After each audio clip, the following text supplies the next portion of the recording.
عبد القدیر صاحب منڈی بہاؤالدین سے، میزان بینک میں مزاربت پر انویسٹمنٹ کر سکتے ہیں یا نہیں؟ ہمارے یہاں اکثر مفتی حضرات تمام بینکوں کے ساتھ اضافی لین دین کو سود قرار دیتے ہیں۔ کر سکتے ہیں آپ، میزان بینک یا جتنے بھی اسلامک بینک ہیں یا سودی بینکوں میں جو اسلامک ونڈوز کھل گئی ہیں تو ان کے ساتھ آپ لین دین کر سکتے ہیں، مزاربت انویسٹمنٹ بھی کر سکتے ہیں۔ وہ سود نہیں ہوتا، وہ باقاعدہ بزنس کرتے ہیں، نفع نقصان میں شرکت کی بیس پہ آپ کے ساتھ بزنس ہوتا ہے۔ معراج الدین گریز کشمیر سے، اگر کوئی شخص اپنی زمین کسی کو کاش کے لیے دے اس شرط پہ کہ آدھا حصہ میرا آدھا تیرا، یعنی جس نے کاش کیا ہے تو اس طرح کرنا جائز ہے؟ کیونکہ میں نے ڈاکٹر اسرار صاحب رحمۃ اللہ علیہ کی ایک تقریر میں سنا تھا کہ ایسا کرنا سود میں شمار ہے، برائے مہربانی رہنمائی فرمائے۔ ڈاکٹر اسرار صاحب سے بہت بڑی غلطی ہوئی تھی۔ میں بار بار کہتا ہوں جو جس کی فیلڈ نہیں ہے تو اس میں اس سے غلطیاں ہو سکتی ہیں، تو اس میں نہ اس سے بدگمان ہونا چاہیے اور نہ ان کی بات کو فالو کرنا چاہیے، یعنی کسی ایسے شخص سے بدگمان نہیں ہونا چاہیے کیونکہ ان کی فیلڈ نہیں ہے نا۔ اب میں میڈیکل سائنس کی کوئی بات بتاؤں اور غلط ہو جائے تو اب یہ تو نہیں کہ لوگ کہیں یار مفتی صاحب باتیں غلط کرتے ہیں، ان کے بیان سننا چھوڑ دو۔ بھائی ہماری جو فیلڈ ہے اس میں ہمیں فالو کرو نا، اب جو فیلڈ نہیں ہے اس میں آپ کیوں فالو کر رہے ہو ہمیں؟ انہوں نے تو بات سنی تھی، پارسل کر دی آگے۔ اس کی ایک آسان مثال میں دیتا ہوں۔ صحیح ہے، مسلم کی حدیث ہے، نبی صلی اللہ علیہ وسلم نے صحابی رسول سے فرمایا کہ تعبیر نخل مت کرو، یعنی کھجور میں نر مادہ پھولوں کو مت ملاؤ۔ انہوں نے نہیں ملایا، پیداوار ہی نہیں ہوئی، اتنی کم کھجوریں نکلی تو انہوں نے نبی صلی اللہ علیہ وسلم کی خدمت میں آ کے شکایت کی کہ یا رسول اللہ آپ نے فرمایا تھا کہ کھجور میں نر مادہ بھور کو مت ملاؤ، تو ہم نے نہیں کیا، اس کو تعبیر کہتے ہیں عربی میں، تو پیداوار نہیں ہوئی۔ تو آپ صلی اللہ علیہ وسلم نے فرمایا کہ انما انا بشر مثلکم، میں تمہاری طرح کا انسان ہوں، اور میں جب تمہیں دین کے معاملے میں حکم دوں تو پھر اس کی حکم کی بجاوری تم پر لازم ہے،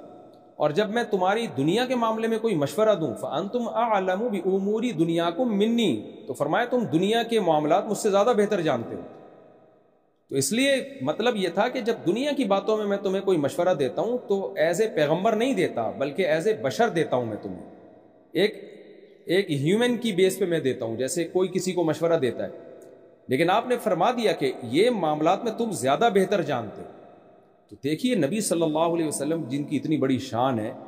آپ صلی اللہ علیہ وسلم نے بھی فرما دیا کہ جو دنیا کے معاملات ہیں نا وہ تم مجھ سے زیادہ بہتر جانتے ہو۔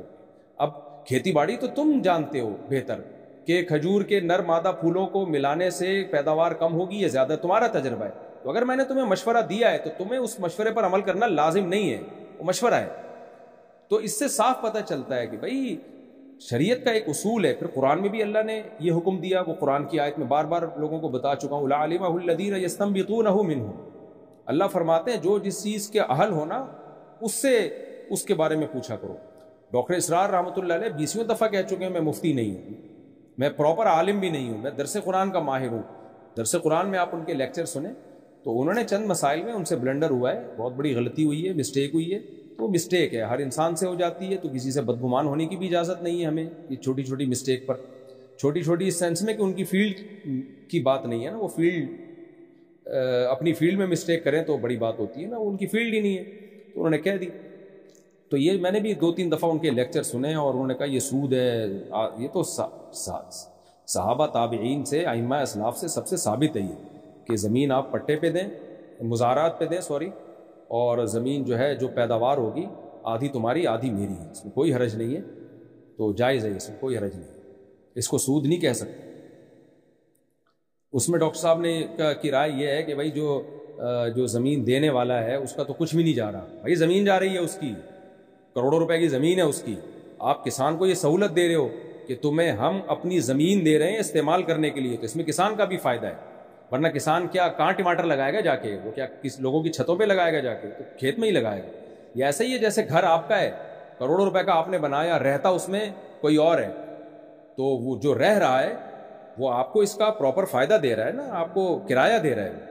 اب آپ کہیں آپ گھر بیٹھے کرایہ کھا رہے ہو، آپ کا تو کچھ بھی نہیں جا رہا، بھائی گھر بیٹھے نہیں کھا رہے، اپنا گھر کسی کے حوالے کر کے کرایہ کھا رہے ہیں۔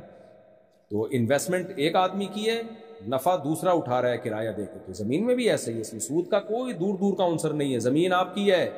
کسان کو محنت کا پورا پورا بدلہ مل رہا ہے، بھائی جتنی محنت کرو گے تمہارا پروفٹ اتنا ہی زیادہ ہوگا، زمین آپ کی استعمال ہو رہی ہے، اس میں یہ کہنا کہ گھر بیٹھے کوئی پیسے کھا رہا ہے یا پروفٹ کھا رہا ہے، یہ بات ہی غلط ہے۔ سود بالکل ایک ڈفرینٹ چیز ہے، اس کا اس سے کوئی تعلق